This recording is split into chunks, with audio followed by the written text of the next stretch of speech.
ദൈവം മഹത്വപ്പെടുമാറാകട്ടെ. കഴിഞ്ഞ വർഷമായി 119 സങ്കീർത്തനം പഠിക്കാൻ ഞാനിവിടെ പറയാനായിട്ട് പോകുന്നത് 119 സങ്കീർത്തനത്തെ പറ്റിയാണ്. ദൈവവചനത്തിൽ വ്യക്തമാക്കുന്ന ഒരു സങ്കീർത്തനമാണ് 119 സങ്കീർത്തനം.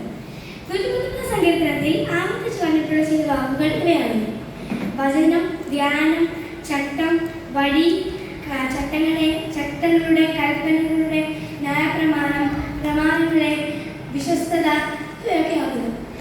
എബ്രായ ഭാഷയിൽ 22 അക്ഷരങ്ങളുള്ളത്.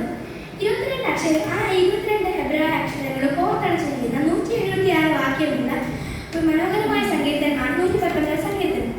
ആ 22 എബ്രായ വാക്കുകൾ ഞാൻ നിങ്ങൾക്ക് പറയാൻ പോകുന്നു.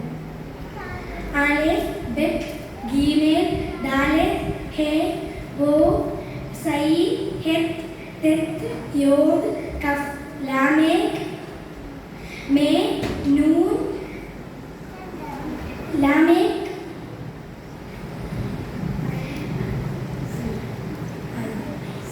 ഐ, പേ,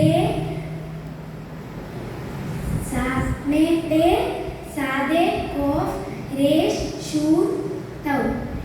ഞാൻ ഉണ്ടാക്കുന്ന 25 വാക്കുകൾ സമയത്തിന് ചുരുക്കം കൊണ്ട് 25 വാക്കുകൾ പറയാൻ ആഗ്രഹിക്കുന്നു.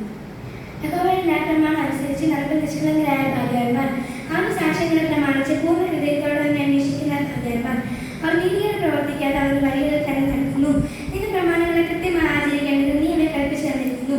നിന്റെ ചട്ടങ്ങളെ ആചരിക്കേണ്ടത് രണ്ട് നടപ്പസേനമൊക്കെ കൊള്ളാമായിരുന്നു. നിന്റെ സകല കൽപ്പനകളെ സൂക്ഷിക്കുന്നിടത്തോളം ഞാൻ ലജ്ജിച്ചു പോവുകയില്ല.